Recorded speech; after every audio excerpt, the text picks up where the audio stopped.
it's Sonia, and I'm back at the new year. Happy New Year to everyone. Also, happy new camera. You're getting better quality video. Yay. Um, but I digress. Let's get to this video, yeah? So today I'm going to be talking to you about Cursed Child in relative depth. It's going to be a rather scathing review. Warning. This is essentially my worst reads of 2016. This isn't actually the worst book I read. There's one that was miles worse, but that book isn't even on Goodreads, so it doesn't deserve a review, honestly speaking. Yeah, okay, let's dig in. For those of you who haven't read Cursed Child or have been dreading reading Cursed Child, rightfully so, let me give you a quick summary. This is, or you could Google it, but this is the story of 19 years later. It's about Harry Potter's youngest son, Albus Severus Potter, and his life at Hogwarts and the shit show that it is, to put it in simple words. Yeah, I gave this book a 2 out of 5, which I think was a generous rating. I gave it 1 star was for the Scorpius and Albus relationship, and the 2nd star was only because it was in the Harry Potter universe, and I love Harry Potter no matter what.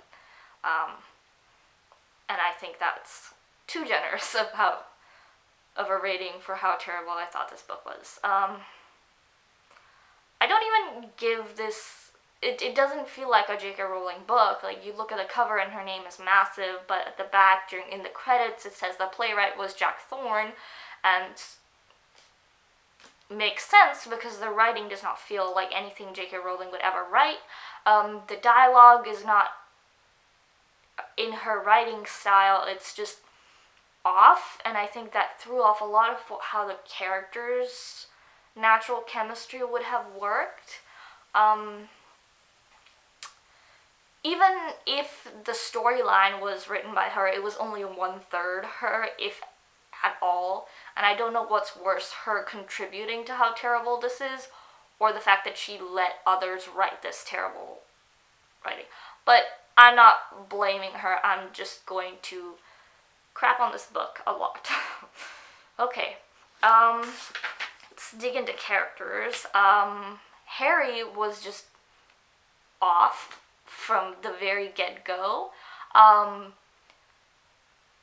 The boy grew up with abusive aunts and uncles, a bully for a brother. He lost his parents. He lost Sirius. He lost Remus. But he had good friends, and he had Molly Weasley and Minerva McGonagall as 2 incredibly amazing mother figures and role models. So I don't see how that boy could have told his own son that he did not think that he felt, what was it?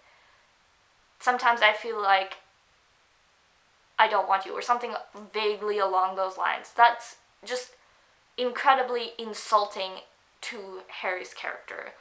Ron, Ginny, and Hermione were straight out of the movie. Like, movie Ginny was terrible. Book Ginny has personality, has spunk, sarcasm, banter with Harry. Movie Ginny was just like a sheet of floppy paper. And that's what I got in this.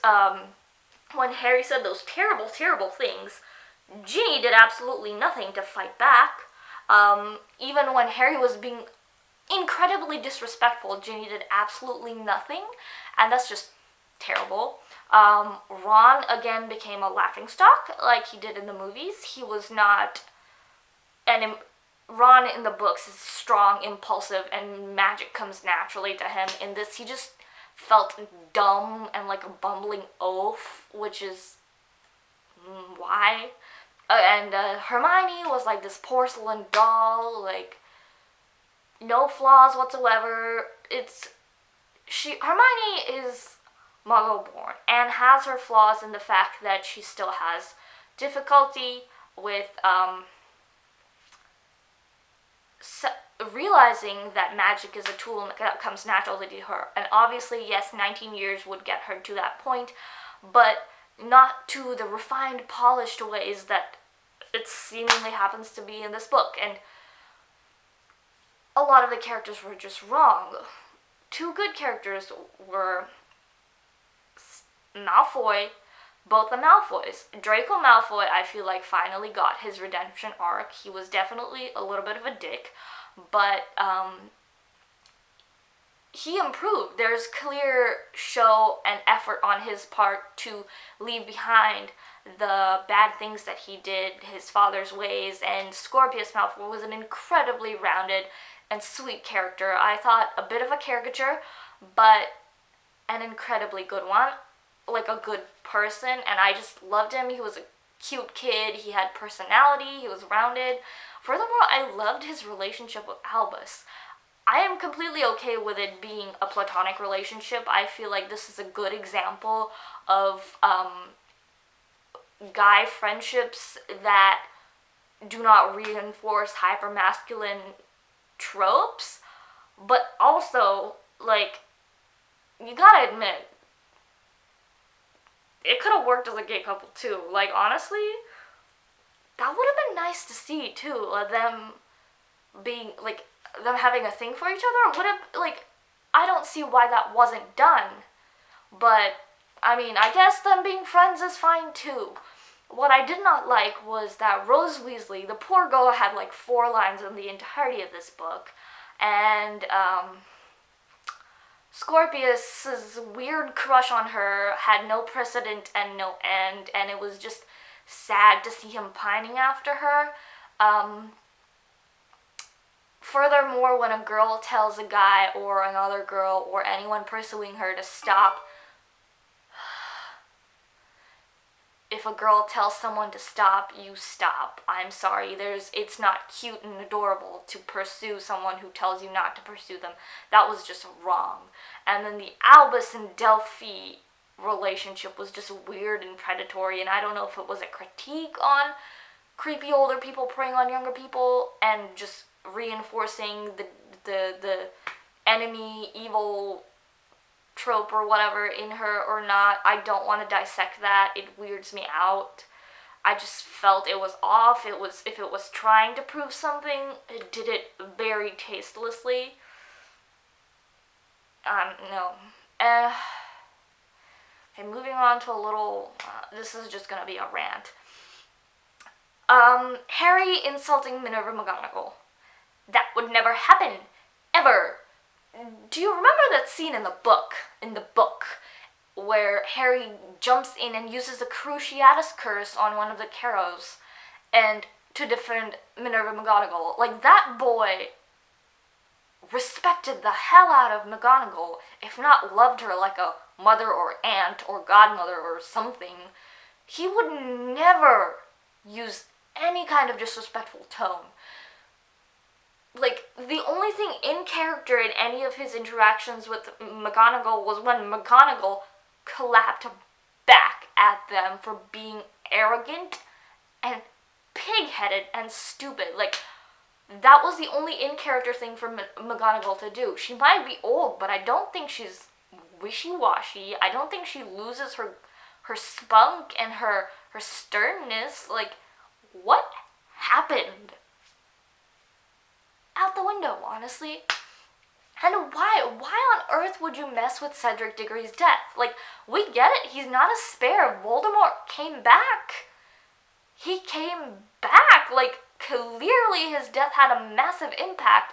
Harry could see Thestrals after that. This boy was freaking angsty in the 6th book. Like, obviously we know that his death had a huge impact. This thing was just terribly done. It just felt like a badly done fan fiction, honestly. I'm sorry to say that. It just did. It was awful, and I hated it. Another thing that I really hated, I'll bleep that out, is the character Bunju. What? Like, Ron gets married to one of the Bartle sisters, twins. Not sure which one. Honestly, I tried to block that out. But they named their kid Panju. That's not a name. That's like, at the least, a terrible nickname for a little boy who you happen to talk to who lives in your, like, apartment complex in India. Like, it's an incredibly insulting caricature and stereotype for an Indian name. That was just dumb. And what Ron and Parvati's Padma. Ron and Parvati and or Padma, I don't remember from the book. Like, I'm angry and I cannot recall, but Padma, I think, was just like a weird, stern, controlling wife. That is so out of character for even like the 3 pages that she was in the real books.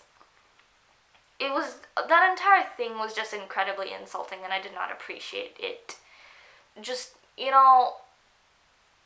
I cry a lot about representation, but if you can't do it right, maybe just don't do it. Sorry. Yeah. And last but not least, there were so many plot holes. The main one being the Fidelius charm. When all of them end up back on Halloween of 1981 when Harry's parents were killed. First of all, why would you put that poor boy through watching his parents die? Again, already he's plagued with nightmares, like 7 years of that crap. Why'd you have to do it again? I felt so bad for him. And second of all, you know the Fidelius charm, right? The Secret Keeper and anyone that the Secret Keeper tells are the only people who are able to see the house. Therefore, I'm guessing Harry would have been able to see it. But why was Albus able to see it? Why was Scorpius able to? Why was anyone else able to see it? Voldemort would have been able to see their house, but like, that's a massive plot hole. That was a huge spell. That was one of the reasons why this all started, is because the Fidelius charm was broken by Peter betraying it, and that one key point in the books was just ruined and completely ignored. Are you kidding me?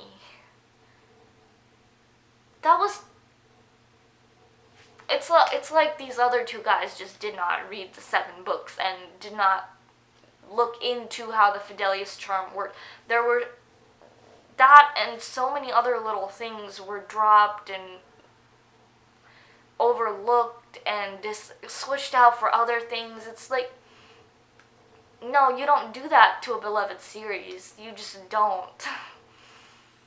Yeah, and I think that's all I'm gonna go into about how much I disliked what they did in Cursed Child. I've read it, I ignore it, I do not accept it as canon at all.